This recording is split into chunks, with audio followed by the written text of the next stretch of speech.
جہاں کھیل کے میدان آباد ہوتے ہیں وہاں کے اسپتال ویران ہوتے ہیں۔ سابق وزیر اعلیٰ بلوچستان جام کمال کے فنڈ سے مختلف ضلعوں میں اسپورٹس کمپلیکس کی تعمیرات شروع کیا گیا۔ اسی طرح ڈیرہ مراد جمالی میں بھی کروڑوں روپوں کی لاگت سے اسپورٹ کمپلیکس کی تعمیرات شروع کیا گیا، لیکن افسوس اس امر کی ہے کہ تعمیراتی کام چند عرصے تک جاری رہا، جس میں صرف اسپورٹس کمپلیکس کی باؤنڈری وال بھی مکمل تعمیر نہ ہو سکا۔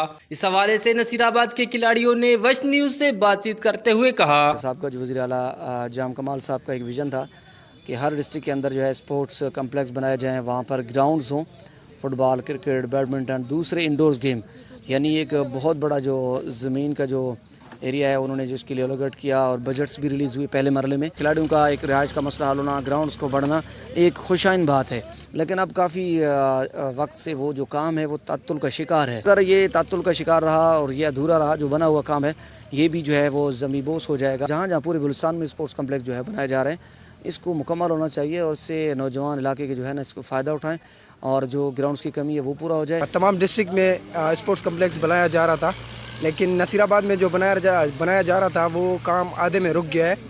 دیواریں تقریباً بن چکی ہیں، لیکن اب تک گراؤنڈ کا پورا کام مکمل نہیں ہوا ہے۔ تو ہم جو حکومت چل رہی ہے اس سے اپیل کرتے ہیں کہ ہمارے جو گراؤنڈ بننے والا تھا اس کو مکمل کریں، اور جلدی سے جلدی، تاکہ کام مکمل ہو جائے، تو جتنے یعنی کہ پلیئر ہیں ہمارے جو منشیات میں ہیں وہ دور ہو کر کھیلوں میں آ جائیں، اور جتنے زیادہ گراؤنڈ بنیں گے تو اتنے زیادہ کھیل بڑھیں گے۔ کھلاڑیوں نے بلوچستان اسپورٹس بورڈ اور موجودہ حکومت سے اپیل کرتے ہوئے کہا کہ جلد از جلد اسپورٹس کمپلیکس کی تعمیراتی کام مکمل کیا جائے، تاکہ نصیر آباد کے نوجوانوں میں کھیل کو زیادہ سے زیادہ فروغ دیا جا سکے، تاکہ نوجوان نسل منشیات جیسے دیگر مرض میں مبتلا نہ ہو سکے۔ کیمرہ ٹیم کے ساتھ ریاض بلوچ، وش نیوز، نصیر آباد۔